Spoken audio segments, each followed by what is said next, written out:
Well, Los Angeles, California wasn't the only place rocking during the USA's opening game. Just have a look at scenes from Hartford, Connecticut, as the American Outlaws joined up to celebrate. And these are scenes from the Los Angeles Coliseum as well, where there was a watch party and just seas of star-spangled banners and very happy faces and some serious tans and sunburns loading right there. But either way, it would be worth it. And it's not just the fans that were celebrating. Some pretty big names around the world have been celebrating as well, especially right here in the USA. Pat McAfee had this to say: the USA is going to win the World Cup. And RG3 also decided to chime in too. He had this to say: Pulisic Balogun has a brace. He is on fire. Has the World Cup on hat-trick alert. 3-0 USA. Well, Flo didn't quite get his hat-trick, but I'm pretty sure he's going to be trying to get that eventually. Casey Keller has finally joined the party. Casey, before we continue our chat, just your thoughts on what was truly a stunning performance from the US. Yeah, I mean, you take away basically the first minute or the second minute when Paraguay had their one offensive action. And other than that, it was completely dominated from the US.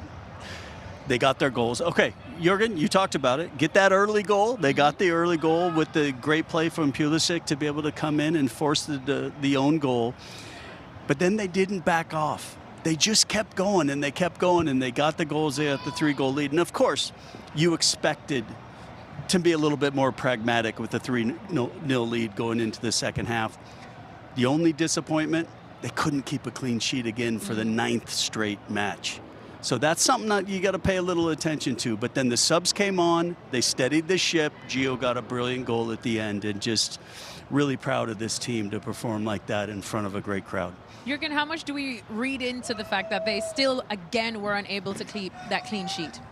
I wouldn't read too much into it. Obviously, it's always something to look at, to talk about it, and to make sure you avoid, how it kind of developed the goal. But this is a moment. I mean, I had a moment in 2006 World Cup when I coached Germany. We won the first game, the opening game, 4-2 against Costa Rica.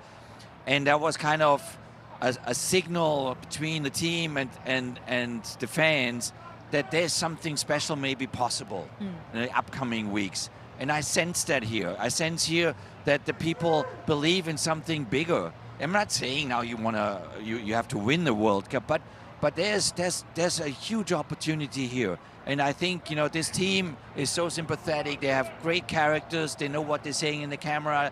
They sell the game really well. There's so much attention now all over the country. The game grew so tremendously over the last 30 years here.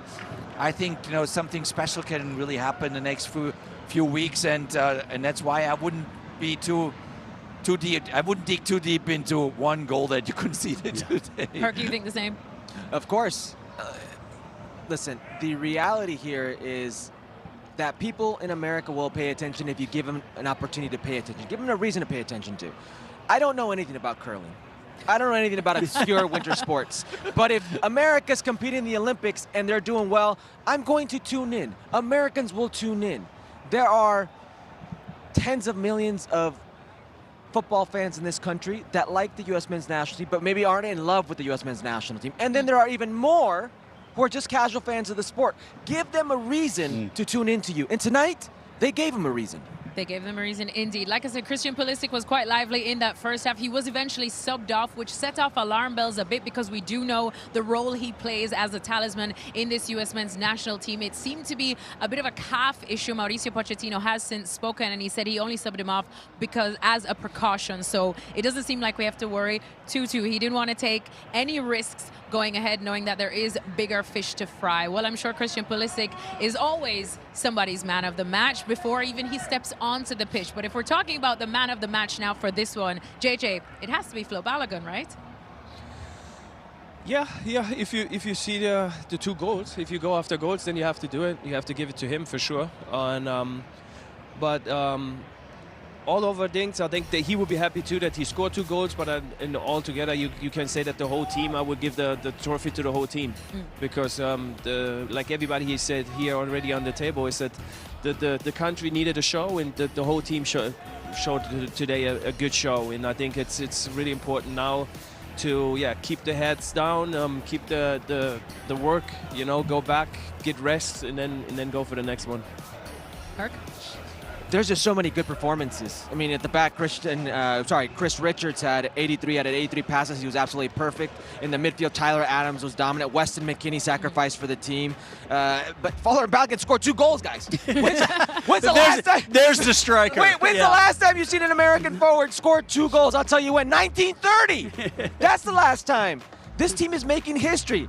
Although, if I had to pick a second best player, if I had to pick somebody who I just thought was exceptional, chef's kiss, it would be Malik Tillman. Malik Tillman is something else. Malik Tillman is a special, special breed of footballer. And the U.S. men's national team today had a dual threat, a player that's box to box and is silky smooth and creates nonstop, but has an intensity to recoup the ball like I've not seen in quite some time. I thought he was outstanding today. I thought the combination of the 3 midfielders, because there was a question mark on how they were going to play together.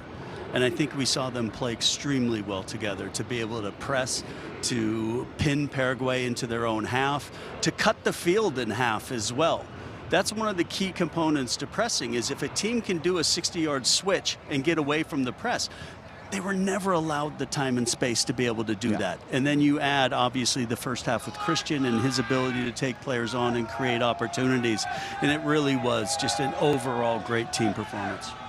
Yeah, and I think like you guys already addressed it, I think Weston, Tillman, the deep runs, always we are going deep, and then even 2, and that's how I played. You celebrated the striker. I have to celebrate Adams in the middle, you know, because the work he did and the balls he gets, and as a matter of fact, if the 6 is playing the game he played today, he gives you the freedom for the guys in front to always go deep pushings, because you know that there's somebody behind you who will make the dirty work and clean up the stuff what has to be cleaned. So I think it's a whole team performance, but yes, I give the strikers the head, because they celebrate if they're scored. He's the leading goal scorer of the World Cup right now, boys. The ego of the strikers, you got to just coddle them a little Flo bit. Balogun, golden boot. Look at the 2 strikers over there. Well, look speaking of Flo Balogun, because Jurgen, we've spoken, I was going to say in the lead up to this World Cup, but really and truly it has been years about who can really be the big man scoring consistently up front as a striker for the U.S. men's national team. Now, it's one thing for you to do it week in, week out with your club, which we have seen Flo Balogun do, but we were questioning if he was ready to be that person on the world's greatest stage. Has he solidified that position now?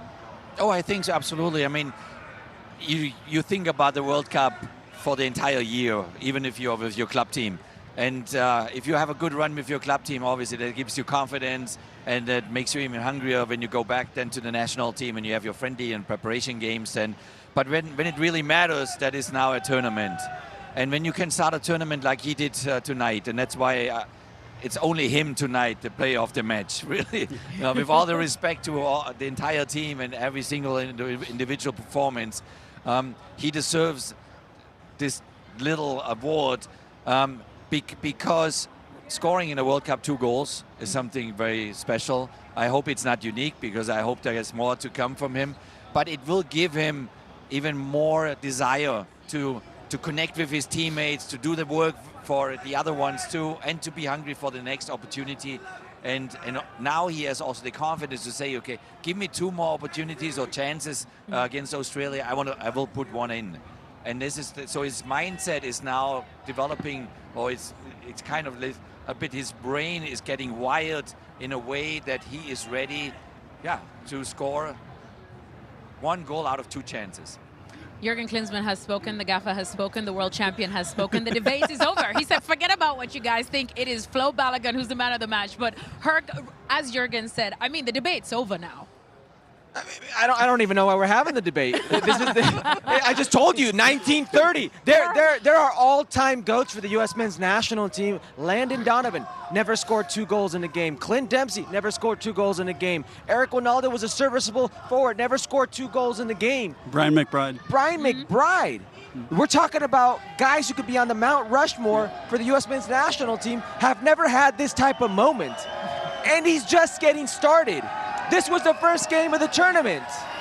The first game. He's got Australia next. I'm not saying he's making a run at the Golden Boot. I'm telling you, you can get excited about who you have at 9.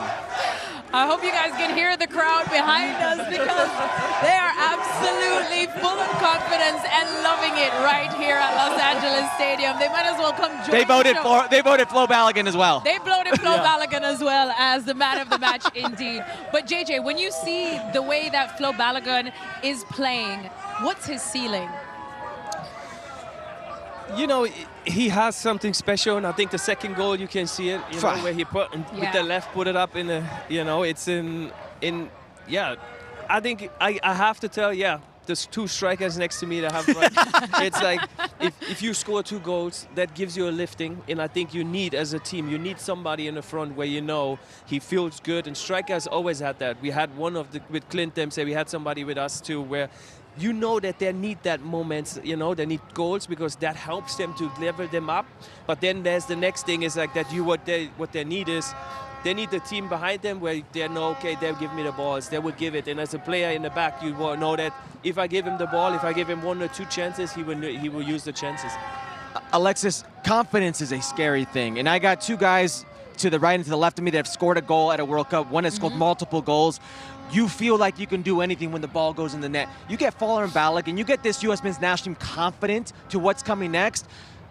I'm not saying good things are going to happen, but if you keep working like this, good things are bound to happen. Ooh, we are all drinking the Kool-Aid. We are feeling the magic indeed here in Los Angeles after that performance from the U.S. men's national team.